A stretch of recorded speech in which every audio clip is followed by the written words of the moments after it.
মানুষের চেয়ে বড় কিছু নাই, নহে কিছু মহিয়ান। কবি নজরুলের এই যে অমর বাণী, তা এখনও রয়েছে অমলিন।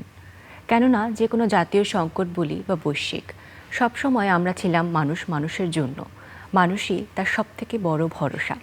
প্রিয় দর্শক, এই যে শ্রেণী বৈষম্য, অসমতা, জাতি, ধর্ম, বর্ণ, এগুলো সব কিছু ভুলে সকলকে একটা অসাম্প্রদায়িক সমাজ গড়ে তোলা, এই যে অমর বাণী যিনি আমাদেরকে শুনিয়েছেন, তিনি আমাদের জাতীয় কবি কাজী নজরুল ইসলাম, এবং আজ তার ৮৪তম মৃত্যুবার্ষিকী। প্রিয় দর্শক, তারকা কথন, ফ্রেশ প্রিমিয়ামটি তারকা কথনের বিশেষ এই পর্বে আজ পুরো আয়োজন জুড়ে আমরা শুনব কবি কাজী নজরুল ইসলামের কথা। এবং সে কথা শোনানোর জন্য দুজন ভীষণ বিশেষ মানুষ আজ আমাদের সাথে আছেন, একই সাথে গুরুত্বপূর্ণ বটে। মূলতপক্ষে আমরা তাকে বলতে পারি যে তারা নজরুল সঙ্গীত চর্চা করেন, নজরুল সঙ্গীত শিল্পী। তবে কিন্তু তারা শুধুমাত্র গান শোনান না, নজরুলের জীবনের আদর্শ, তাদের দর্শন, সেগুলোকে নিজেরা যেমন চর্চা করেন, আয়ত্তে রাখেন, সেই সাথে সেগুলোকে ছড়িয়ে দেন আমাদের আগামী প্রজন্ম, অর্থাৎ তরুণ প্রজন্মের ভেতরে। প্রিয় দর্শক, আজ তাদের কাছে এই সকল গল্পই শুনবো, তারা কিভাবে নজরুলকে চিনছেন এবং তাদের এই যে জানার আলো বা পরিধি আমাদের মাঝে ছড়িয়ে দিচ্ছেন। চলুন তাদের সাথে আগে পরিচয় করাই। আমাদের সাথে আছেন দেশ বরেণ্য শিল্পী অধ্যাপক শাহিন সামাদ। শুভ দুপুর। শুভ দুপুর। এবং আমাদের সাথে আছেন আরও একজন প্রথিতযশা নজরুল সঙ্গীত শিল্পী অধ্যাপক ডক্টর নাশিদ কামাল। শুভ দুপুর আপনাকে, শুভেচ্ছা। আজকে বিশেষ আয়োজনে দুজন বিশেষ মানুষ আমাদের এই আজকে কবি কাজী নজরুল ইসলামের ৮৪তম মৃত্যুবার্ষিকী, ৪৮তম মৃত্যুবার্ষিকী। সেখানে আসলে প্রথমে আপনারা যেমন বলছিলেন যে আসলে আমরা এখন দুঃখ করি না, বরং তিনি সবসময় আমাদের অনুপ্রেরণা হিসেবেই ছিল। সেই অনুপ্রেরণাকে সামনে রেখে যদি আজকের আয়োজন আপনাদের দুজনের কণ্ঠে গান শুনে শুরু করতে পারি। মানে যে কথাটা আমরা বলছিলাম যে এটা শোকের দিন হিসাবে নয়, এটা মহোৎসব, তাকে আমরা স্মরণ করছি, তার জীবনটা সবার অন্তরে আছেন সারা জীবন থাকবে, যতদিন পৃথিবী থাকবে ততদিন উনি সবার অন্তরে আছেন। কাজে তিনি তো চলে যান নাই আমাদের কাছ থেকে, তিনি অন্তরেই আছেন। তাহলে আমরা এই প্রাসঙ্গিকতায় এখন যে সময়টা আমরা পার করছি সেখানে আমরা একটা গান গেয়ে শোনাচ্ছি। হ্যাঁ আপা, ধরো। এই শিকল পরা ছল মোদের, এই শিকল পরা ছল, এই শিকল পরা ছল মোদের, এই শিকল পরা ছল, এই শিকল পরে শিকল তোদের করব রে বিকল, এই শিকল পরে শিকল তোদের করব রে বিকল, এই শিকল পরা ছল মোদের, এই শিকল পরা ছল, এই শিকল পরা ছল মোদের, এই শিকল পরা ছল, ওরে ক্রন্দন নয় বন্ধন এই শিকল ঝঞ্ঝনা, এ যে মুক্তি পথের অগ্রদূতের চরণ বন্দনা, ওরে ক্রন্দন নয় বন্ধন এই শিকল ঝঞ্ঝনা, এই যে মুক্তি পথের অগ্রদূতের চরণ বন্দনা, এই লাঞ্ছিতেরাই অত্যাচারকে হানছে লাঞ্ছনা, এই লাঞ্ছিতেরাই অত্যাচারকে হানছে লাঞ্ছনা, মোদের অস্থি দিয়েই জ্বলবে দেশে আবার বজ্রানল, মোদের অস্থি দিয়েই জ্বলবে দেশে আবার বজ্রানল, এই শিকল পরা ছল মোদের, এই শিকল পরা ছল, এই শিকল পরা ছল মোদের, এই শিকল পরা ছল। বাহ, অসাধারণ, ভীষণ ভালো লাগলো। কবি কি লিখে গেছেন চিন্তা করো। এই যে উদ্দীপকমূলক গান, দেশের গান, হ্যাঁ, তারপর তোমার এই যে এই গানগুলো যে এখন এই সময়কার জন্য কিভাবে না, তুমি তো অনেক বছর ধরে ছায়ানটে এই গানগুলো শেখাচ্ছ, ছাত্রছাত্রীদের মধ্যে ছড়িয়ে দিচ্ছ। সেখান থেকেই দেখো আজকে আমরা যত টেলিভিশন চ্যানেল ছাড়ছি, আমরা দেখছি যে ছাত্রছাত্রীরা এই গানগুলো গেয়ে গেছে। এখন তো তোমার খালি গাচ্ছে দেখছি যে ছাত্র আন্দোলন, শুধুই নজরুলের গান, রক্তনিশি ভোরে থেকে আরম্ভ করে আমরা শুনে যাচ্ছি এই গানগুলো। সব জয়ধ্বনি কর, তাই না? নজরুল তো সবসময় আমাদের জীবনে প্রাসঙ্গিক ছিল, বর্তমান সময়ে আরো বেশি প্রাসঙ্গিকতা খুঁজে পাচ্ছি। আসলে আমি যদি আমাদের শাহিন সামাদ আপা আপনার কাছে একটু শুনি, যেমন ছায়ানটের কথাই বলছিলেন যে দীর্ঘ একটি সময় আপনি সেখানে শেখাচ্ছেন সকলকে, এই প্রজন্মের বলি, নতুন প্রজন্মের বলি, এই যে শেখানোর যে পথ চলাটা, সেটি কেমন ছিল বা এখন কেমন দেখছেন? আগের কথা আমি বলবো, যেমন ধরো আমাদের যে গুরুমুখী বিদ্যা, হ্যাঁ, আমরা গুরুকে সবসময় স্মরণ করি। যেমন আমি শিখেছি সৌরভ ভাই, তারপরে শেখ লুতুর রহমান, অঞ্জলি রায়, সুধীন দা, হ্যাঁ, তাদের কাছে শিখেছি। আমরা আমাদের যতটুকু ধরো সিনসিয়ারিটি ছিল, আমরা যেইভাবে শিখেছি, আমার তো মনে হয় না যে আমি কোনোদিন তোমার কামাই দিয়েছি, কোনোদিনও না। আমি বলতেই পারি না যে আমার ক্লাস আমি কোনোদিন কামাই দিয়েছি। হ্যাঁ, আমি ভীষণ সিনসিয়ার ছিলাম এবং ভীষণ পরিশ্রমী ছিলাম সাধনা করতাম অনেক, কিন্তু সেই জন্য আমাকে না মানে আমি এত স্নেহ পেয়েছি তাদের কাছ থেকে বলার না, এবং এখন পর্যন্ত পাচ্ছি, কারণ আমি সব সময় তাদের মানে ভালোবাসা পাচ্ছি, এবং তাদের আমি সব সময় সব জায়গায় তাদের কথা আগে আমি উল্লেখ করি, কারণ তারাই আমাকে দাঁড় করিয়েছে, তারাই আমাকে শিখেছে। আমার যে আজকে যা পাওয়া সব কিছু কিন্তু ছায়ানট থেকেই। হ্যাঁ, আমি ছায়ানটে 14 বছরে ঢুকেছি, এখনো আছি। এবং আমরা দেখি যে এই যে পয়লা বৈশাখ যখন হয় তখন ছায়ানটের ব্যাচদেরকে নিয়ে শাহিনাপা যে রমনা পার্কে যে অনুষ্ঠানগুলো হয় সেগুলোতে আজ বহু বছর ধরে উনি সেখানে যান। কিন্তু যেটা আমি বলছিলাম যে এককভাবে অনেক শিল্পী আছে নিজেরা গান শেখেন, অন্য কাউকে শিখিয়ে যাননি। শাহিনাপার একটা বিরাট ছাত্র গোষ্ঠী আছে যারা বছরের পর বছর পাশ করছে এবং সেখানে তারা নাম করছে। আমার সবচেয়ে মানে আমার গর্ব লাগে রে নাসিদ, যে এখন যারা তোমার এই বর্তমান প্রজন্মের যারা সবাই খুব নাম করেছে, সব তোমার স্টুডেন্ট। কি সুন্দর, কি সুন্দর কথা। এটা আমার বিরাট পাওয়া। আমি শেখাতে এত ভালোবাসি, আর যারা বেশি সিনসিয়ার, যেটাই বলছিলাম যে আমরা যখন শিখতাম সেই সিনসিয়ারিটিটা কিন্তু আমি এখন একটু কম দেখি। মানে ওরা যে শিখছে না তা না, কিন্তু ধরো এই যে ক্লাসে একটুখানি দেরি করে আসা, তারপরে হঠাৎ করে আমার তো মানে মোবাইল খোলা একদম নিষেধ। হ্যাঁ, ধরো চট করে ধরো ওটা করবে, তারপর ধরো গানগুলি লিখে আমি শেখাচ্ছি যখন, তখন তুলে নিচ্ছি। আমি সে এখন তুলো না, এখন নিও না, তোমরা আগে পুরো গানটা আমার কাছে শেখো, আমি শতবার শেখাবো, তোমাদের গলায় উঠুক, তারপরে আমি তোমাদের লাস্টে পরীক্ষার আগে আমি সব গান তোমাদের দিব। সেটা কিন্তু যে কোনো লেখাপড়া, আমি যেমন লেখাপড়ার ভুবনে আমি বহু বছর ধরে শিক্ষকতা করছি, সব দিকেই আমরা সেখানে দেখছি যে তাদের সেই মনোনিবেশ করা, একটা জিনিসকে চর্চা করা, বারবার চর্চা করা। যেমন ছাত্ররা বলে না যে গুগলে আমরা পরীক্ষা দিয়ে দেব, আমরা অনলাইনে পরীক্ষা দিয়ে দেব। হ্যাঁ, টিচারদের কাছে আসা, তাদের সংস্পর্শে থাকা, এটা তো একটা খুব বড় জিনিস। এবং কবি কাজী নজরুল ইসলাম, যেটা আমি তো জীবনীটা ওনার অনুবাদ করেছি, উনি খুব ছোটবেলা থেকেই ধরো উনি সাপুড়ের উপরে একটা গান লিখবেন, বা উনি একটা গোষ্ঠীর উপরে যারা ছাদ পেটাই করে, ওনার খুব আর অস্বাভাবিক গান যেগুলো অন্য কোনো লেখক এ ধরনের লিখে নেয় না। লেটোর গান দেখো, সারাদিন পিটি কার দালানের ছাদ গো, সারাদিন পিটি। এই যে গানগুলো উনি লিখে গিয়েছেন, শ্রমিকের গান, সাধারণ মানুষের গান, উনি তাদের সাথে মিশেছেন। কতখানি ওই যেটা উনি বলছেন যে পরিশ্রমী হতে হয়, শুধু উপর দিয়ে ড্রয়িং রুমে বসে গান লিখলাম তাহলে কিন্তু তুমি সব জিনিসটা বুঝতে পারবে না। যখন উনি একটা জায়গায় থাকতেন, ঠিক তার পাশে একটা কলতলা ছিল। হ্যাঁ, সেই কলতলাতে ওখানকার স্থানীয় ভাষায় লোকেরা কথা বলতো আর পানি তুলতো। তো ওনার বন্ধুরা যখন বেড়াতে আসতো তারা বলতো, এই নজরুলকে ওরা নুরু বলে ডাকতো, ডাক নামে। তো যে নুরু, ওরা যে এখানে কলতলায় ক্যাক ক্যাক ক্যাক করে কথা বলে যাচ্ছে, হ্যাঁ, তো তোর অসুবিধা হয় না? তখন উনি বলছেন, না, আমার কোনো অসুবিধা হয় না। কয়েকদিন পরেই ওনার উপন্যাস বার হলো, যার নাম হচ্ছে মৃত্যু ক্ষুধা। অর্থাৎ ওই যে পাশের বাড়িতে ওরা আলোচনাগুলো করছিল, ওগুলো সব আলোচনা উনি গ্রহণ করেছেন, এবং বস্তিতে যারা থাকে তাদের জীবন যাপন এবং তাদের কি কি অসুবিধা সব কিছু কিন্তু উনি হৃদয়ঙ্গম করে ওই ভাষাতেই উনি মৃত্যু ক্ষুধা রচনা করলেন। তাহলে দেখো কতখানি তিনি কনসেন্ট্রেশন দিচ্ছেন। অনেক সময় আমরা এক জায়গায় থাকি ঠিকই, আমরা দৈহিকভাবে সেখানে আছি, কিন্তু মানসিকভাবে আমরা সেখানে নাই। যেটা শাহিনাপা বলল যে মোবাইলের কারণে আমরা অনেক কিছু ডিস্টার্বড হয়ে গেছি, এটাও আমাদের শিখতে হবে যে এই 1 ঘন্টা আমি ক্লাস করব, এই 1 ঘন্টা আমি দেখবো না, কিছু করবো না, কনসেন্ট্রেট করবো না। হ্যাঁ, যেন আমি একটা বই লিখবো, আমি 7টা বই কবি কাজী নজরুল ইসলামের অনুবাদ করেছি বাংলা থেকে ইংরাজি। তো এই 7টা বই যদি কেউ পড়ে, তাহলে যদি বাংলা না জানে, তাহলে কবি কাজী নজরুল ইসলাম সম্পর্কে একটা সম্যক ধারণা হয়ে যাবে। এগুলো কিন্তু আমার মনে হয় যদি একটু দর্শকদের উদ্দেশ্যে দেখাই হিসাবে রাখা উচিত। হ্যাঁ, স্কুলে রাখা উচিত। তারপরে দেশ বিদেশে যে আমাদের মিশন গুলো আছে সেখানে থাকলে বিদেশিরা জানতে পারে। এটা যেমন ওনার যে ধূমকেতু, যে ওনার একটা ম্যাগাজিন ছিল, উনি সেনা থেকে ফিরে আসার পরে 21 সালের পরে উনি এটা বার করেছিলেন অনেকগুলো। তো তার মধ্যে সম্পাদকীয় লিখতেন, হিন্দু মুসলিম নামে ওনার আর্টিকেল আছে, তারুণ্য, উনি তারুণ্যের কবি ছিলেন, এটার উপরে ওনার আর্টিকেল আছে। হ্যাঁ, তুর্ক মহিলার ঘোমটা উত্তোলন, তুর্কি মেয়েদেরকে উনি খুব পছন্দ করতেন। আচ্ছা, আমরা টার্কিশ গানটা গাই, চলো। অনেক বিদেশি গানের সুর থেকে কিন্তু উনি অনেক গান করে লিখেছেন, যেমন টার্কিশ আছে। চলো আমরা ওই গানটা গাই তাহলে। শুকনো পাতার নূপুর পায়, তুমি বলো।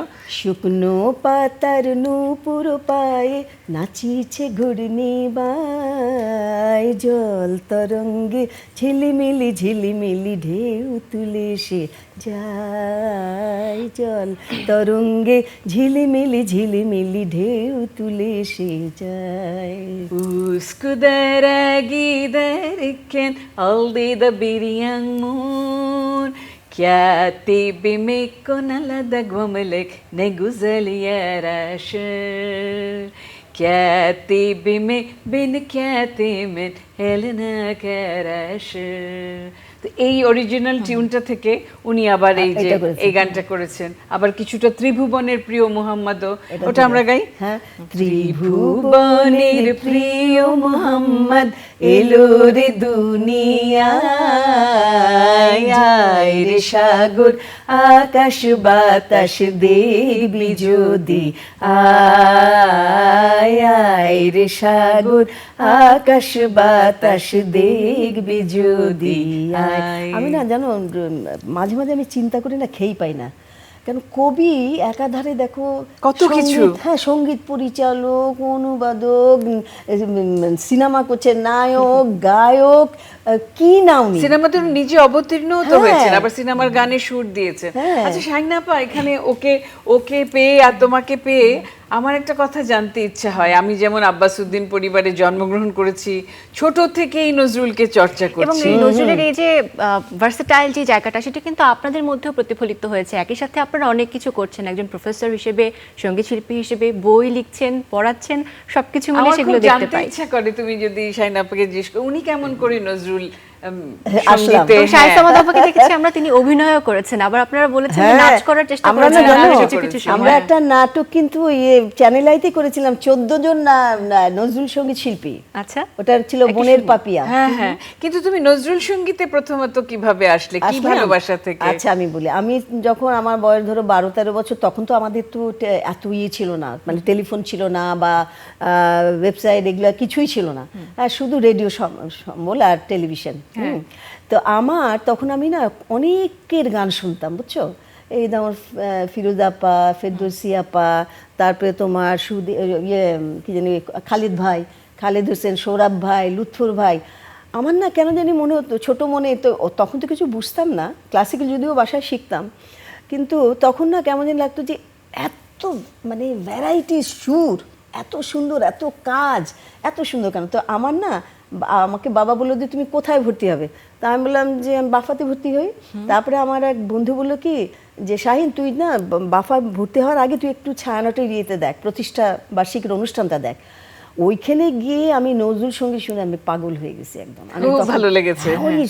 কি যে সুন্দর প্রোগ্রাম, কি সুন্দর গান। তো আমি ওটা দেখে তারপরে আমি আমার বাবাকে বললাম যে আমাকে ছায়ানটে ভর্তি করে দাও। ও এইভাবে তুমি এইভাবে ভর্তি কিন্তু হলে। এসেছি। আবার ওই যে আচ্ছা, ওই বয়সে আমারটা বলি। ছায়ানট। হ্যাঁ, আমারটা বলি। আমার তো একদম যখন ছোট্টবেলা, তখন আমার আব্বা কোলে নিয়ে নিয়ে ওই যে গান গেয়ে গেয়ে ঘুম পাড়ায় না, তখন আব্বার গান গেয়ে গেয়ে ঘুম পাড়াতো। ওই গানটা গাইতো আব্বা খুব। ধর্মের পথে শহীদ যাহারা আমরা সেই সে জাতি, সাম্য মৈত্রী এনেছি আমরা, বিশ্বে করেছি জ্ঞাতি, আমরা সেই সে জাতি। এভাবে উনি গানটা গাইতো।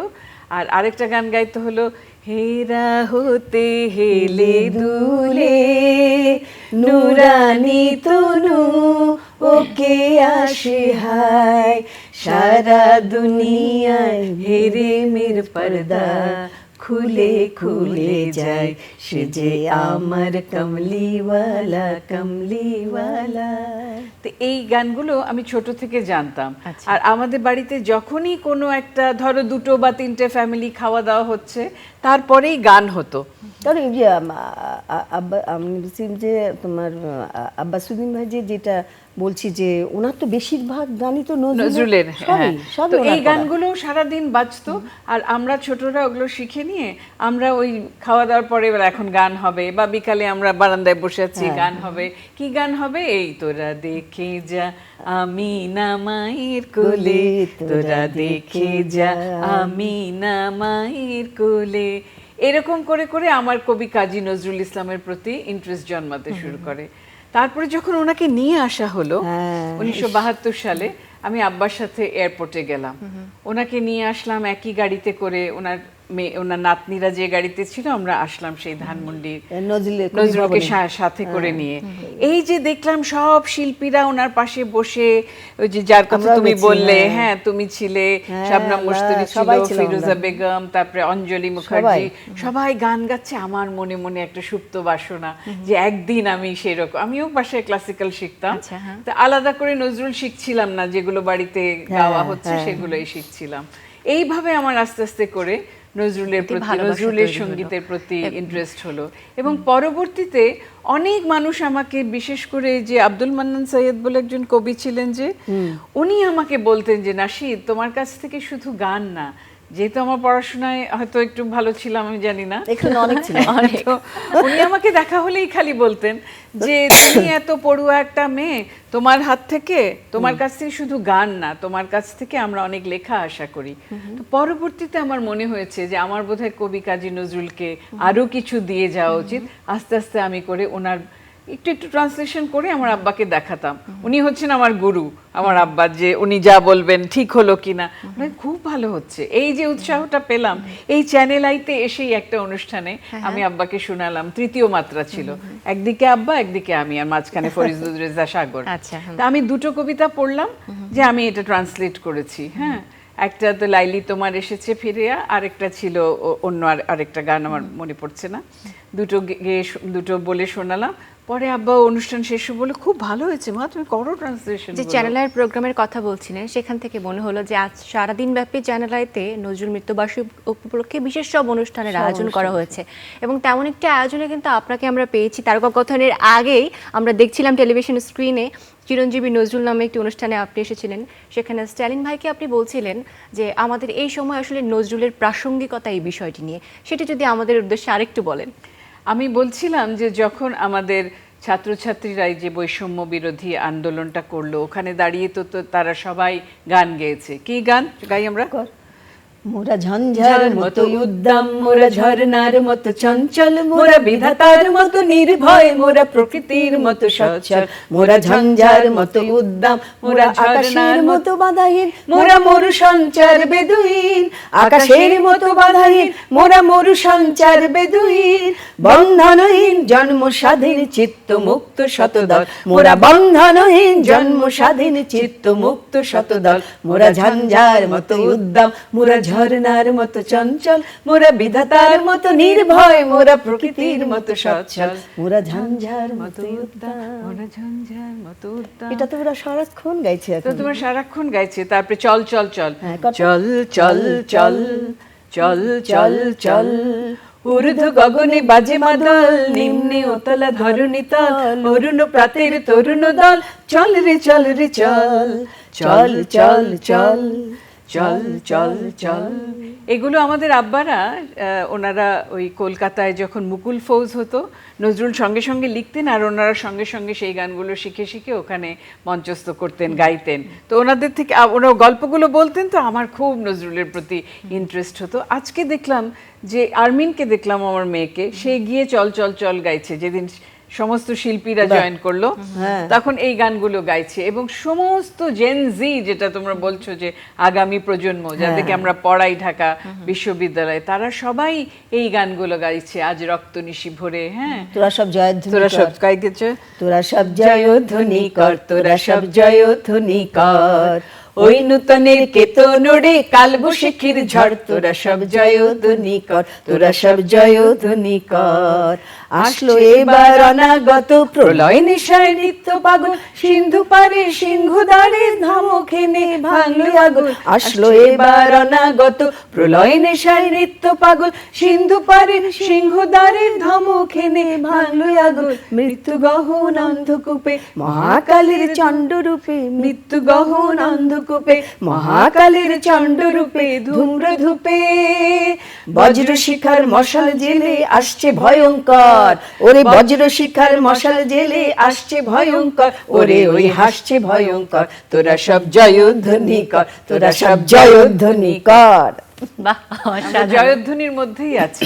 নজরুল আমাদেরকে শিখিয়েছেন সেই সেই জায়গাটাতে, এমনকি নারীদের জন্য তিনি যে সমস্ত গান লিখে গেছেন, জাগো নারী জাগো বহ্নি শিখা, জাগো নারী জাগো বহ্নি শিখা, জাগো সাহা সীমন্তে রক্ত টিকা, জাগো নারী জাগো বহ্নি শিখা, জাগো নারী জাগো বহ্নি শিখা।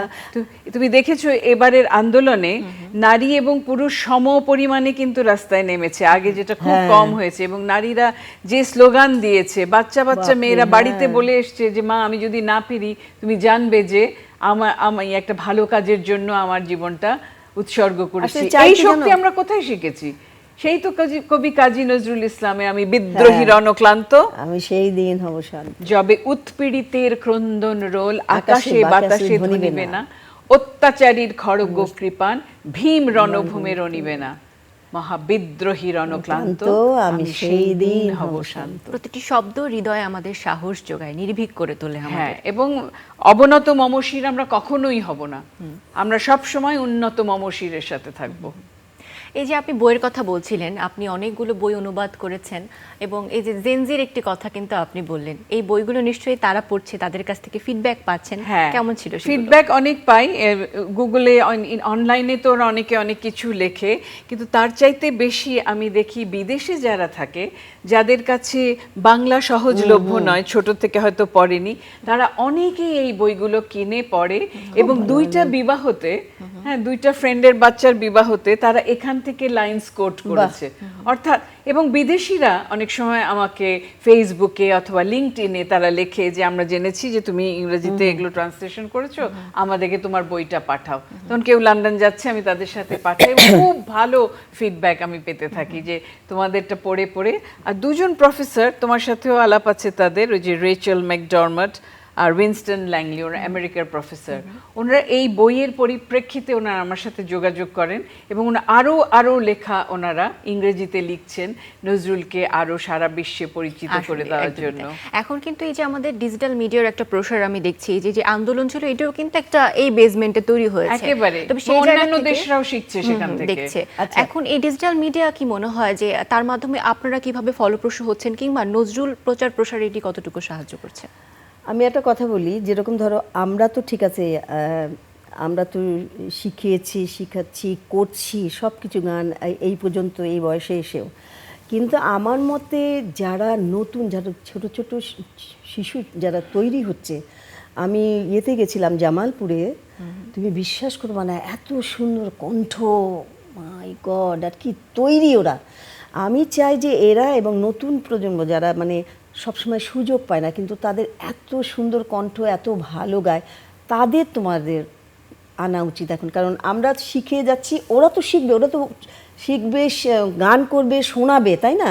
তো এইটা কিন্তু আমাদের একটু চালু করা দরকার একেবারেই, কিন্তু সেখানে একদম সব কিছুই নির্লিপ্ত আমার মনে হয়। একটু ওদের একটু তোমাদের সুযোগ করে দিতেই হবে। সেই সুযোগের মধ্যে কিন্তু আমাদের বলতে হয় আমাদের চ্যানেলের সেরা কণ্ঠ খুদে গানরাজ, সেখানে পুরো দেশ থেকে বাছাই করে এই যে গুণী শিশু কিশোর বলি বা পরিণত বয়সের সকলকে সুযোগ দিচ্ছে চ্যানেলে। না, কিন্তু ওটা তো একটা অনুষ্ঠানের মাধ্যমে, আমি বলছি যে প্রচুর আছে এরকম, তোমরা তাদের যারা অডিশন নাও, নিয়ে তারপরে তাদেরও আবার দাও আর কি, প্রোগ্রাম দাও বেশি করে অনুষ্ঠানে কথা বলছি আনার জন্য। তুমি যেটা জিজ্ঞেস করলে ডিজিটাল মাধ্যম, সেটাতে তো আমাদের শেখানোরও সুবিধা হয়েছে। যেমন শাইন আপার ছায়ানটে ক্লাস নেয়, আমি অনলাইনে ক্লাস নেই, হ্যাঁ জুমে ক্লাস নেই, সেখানে তো আমার ঢাকার বাইরে, আমি অবশ্য আরেকটু পরিপক্কদের, মানে যেহেতু আমি প্রথম থেকে শিক্ষক ছিলাম না, সঙ্গীত শিক্ষক ছিলাম না, আমি ওদেরকে বলি যে অলরেডি যারা যে গানগুলো জানে ওরা আমার কাছে সেগুলো নিয়ে ঠিকঠাক করে। তো অনেকেই আছে যারা জুমে অনলাইনে তারা জয়েন করতে পারে, যেটা আগে আমাদের ছিল না, কিংবা গানটা গেয়ে আমাকে হোয়াটসঅ্যাপে পাঠাতে পারে। এগুলোর কিন্তু সুবিধা হয়েছে আমাদের ডিজিটাল ইয়েতে, নানাভাবে করা যায় আসলে। এবং আরেকটা জিনিস হয়েছে যে সব গানগুলো ইউটিউবে যেহেতু পাওয়া যায়, আমি এত সঙ্গে সঙ্গে আমার গানটা পাঠিয়ে দিলাম যে তুমি এই গানটা কয়েকবার শোনো, আগামী দিন যখন ক্লাস হবে। আর শাহিন আপা যেটা বললো, আমরা সরকারি একটা প্রকল্প হিসাবে বাংলাদেশের বিভিন্ন আনাচে কানাচে আমরা গিয়েছি, এবং সেখানে আমরা দেখেছি এত মানুষ, এবং এমন একটা জায়গায় এরকম হয়েছিল, যেমন কক্সবাজার গিয়েছি, ভেবেছি যে কক্সবাজারে কয়টা স্টুডেন্ট আসবে আমাদের কাছে গান শিখতে, গিয়ে দেখি ঠিক তার উল্টোটা, 50 জন তো এসেইছে, 50 জন আমাদের ক্যাপাসিটি, আরো 100 জন দরজার বাইরে দাঁড়িয়ে আছে। না, তারা না, বলছে, খুব হ্যাঁ, চায় তারা ওরা। বলছে যে আপনারা আবার আসেন, আমরা বাদ পড়ে গেছি। না কিন্তু জানো নাশিদ, তখন আমি খুব- ভাবি হ্যাঁ। আমি ভাবি সরকারি ভাবে যদি এটা আমাদের দিতে হ্যাঁ, উদ্যোগ নিত না, হ্যাঁ। তাহলে তুমি আমি গেলাম, আবার সাদৃশ্য আরো পেলাম, আরো আরেক জায়গায় যেতে গেলাম, পারতাম। বিভিন্ন হ্যাঁ, জেলায় হ্যাঁ, ভাগ ভাগ করে কত আমাদের আরো শিল্পীরা শেখাতে আছেন, পারতাম। এভাবে করতে আমরা একবার পারতাম কিন্তু। গিয়েছিলাম, কোভিডের আসলে- আগে একভাবে আমরা গিয়েছিলাম। আবার যদি ওই উদ্যোগগুলো তোলা হয়, হ্যাঁ। হ্যাঁ, আমরা তো আছি, আমরা ইন্টারেস্টেড। কারণ একটা জিনিস আমি শিখলাম, জানলাম, আমার মধ্যেই হলো, হলো আমি তো যদি লাভ চলে হলো তো কি? লাভ হলো না তো, আমি 10 জনকে দিয়ে যেতে পারলে আমার মনে হয় যে সেই কাজটি তো হ্যাঁ, আসলে সেই- যেমন আমরা ধরো চিটাগং করে আমি একবার চলেছেন। গেছিলাম, মনে আছে, যে শিল্পকলা একাডেমিতে, উরি বাবা কি শেখার আগ্রহ, আল্লাহ নাসি 3 দিন শিখেছিলাম খালি। আল্লাহ কত ছাত্র ছাত্রী যে মানে অনেক, শিখতে মানে চায়। ওদের আগ্রহটা দেখেও আমাদের তো খুব ভালো লাগে। অনুপ্রেরণা হয় যে যাক, কবি কাজী নজরুল ইসলাম চিরকালই প্রাসঙ্গিক। তার গান গেয়ে আমরা এই বিদ্রোহ করলাম, তার গান গেয়ে আমরা বৈষম্য ছাত্র, যেটা জনতাও সেখানে জয়েন করেছে। এবং আমাদের যে পুরো রমজান মাসটা আমরা কবি কাজী নজরুল ইসলামের গান গেয়ে ইফতার করি, গান গেয়ে আমরা সেহরি করি, তার মধ্যেই আমরা ডুবে থাকি। সত্যি তাই। অনেক ধন্যবাদ। আসলে আমার মনে হয় যে এই জার্নি বা এই কথা শোনার যে এই অধ্যায়টা, এটা শেষ হবার নয়। আপনাদের কাছ থেকে জানার এবং শেখার আমাদের অনেক কিছু আছে, এবং ক্রমান্বয়ে সেটি শিখবো আমরা, সেই প্রত্যাশা রাখছি। আয়োজনের একেবারেই শেষ দিকে চলে এসেছি। অনেক ধন্যবাদ অংশগ্রহণের জন্য। উপহার আছে আপনাদের জন্য, পাঠক সমাবেশের পক্ষ থেকে বই, এটি আপনার জন্য।